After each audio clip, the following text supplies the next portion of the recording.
Hello' মুখ্যমন্ত্ৰী ডাঙৰীয়া, আপোনাক কৈছোঁ, তৰুণ গগৈ ডাঙৰীয়াই শেষ মুহূৰ্তত যেতিয়া ক্ষমতা এৰিছিল তেতিয়া অসম চৰকাৰৰ ঋণৰ বোজা আছিলে ৫৬,০০০ কোটি টকা। কিন্তু যোৱা ৬টা বছৰত সৰ্বানন্দ সোণোৱাল আৰু আপুনি মিলি সেই ৫৬,০০০ কোটি টকাৰ পৰা আজি ১,১০,০০০ কোটি টকা কৰিলে।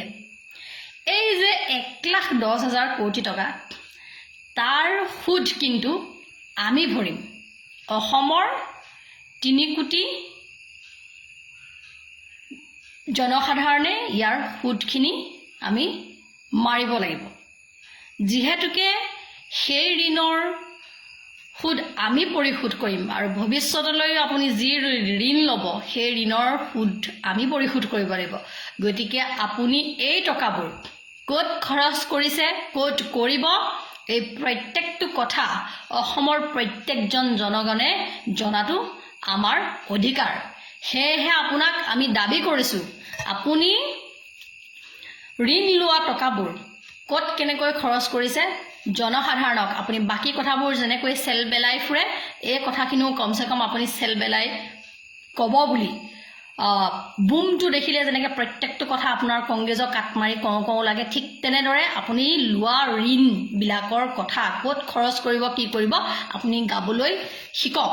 আমি জানিব লাগিব, কাৰণ শিক্ষাত আজি 18% আমি কৰ কাটল দিবলগীয়া হৈছে। শিক্ষাৰ ক্ষেত্ৰত জড়িত প্ৰত্যেকটো বস্তুৰ ক্ষেত্ৰত ক'ত নাই দিয়া।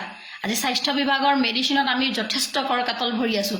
আনকি স্বাধীনতাৰ আজি ৭৫ বছৰ হ'ল। এই ৭৫ বছৰ আপোনালোকৰ ভাষাত কওঁ অমৃতকাল, এই অমৃতকালত আজি খাদ্য আটা চাউলত আমি ৫% GST দিব লগা হৈছে। লাজ লাগিব লাগে। হীৰাত আপোনালোকে ১.৫% GST লগাই আপোনালোকে আটা আৰু চাউলত ৫% GST ধৰিছে। আপোনালোক কম নিৰ্লজ্জ হ'ব লাগিবনে? আপোনালোকৰতো সাংঘাতিক নিৰ্লজ্জ বস্তু। গতিকে আপোনালোকৰ কোনো পৈতৃক সম্পত্তিৰ পৰা আপোনালোকে ঋণৰ সুদ আপোনালোকে পৰিশোধ নকৰে। পৰিশোধ যিহেতুকে আমি প্ৰত্যেকেই কৰিম, আপোনালোক আমাৰ ওচৰত দায়বদ্ধ।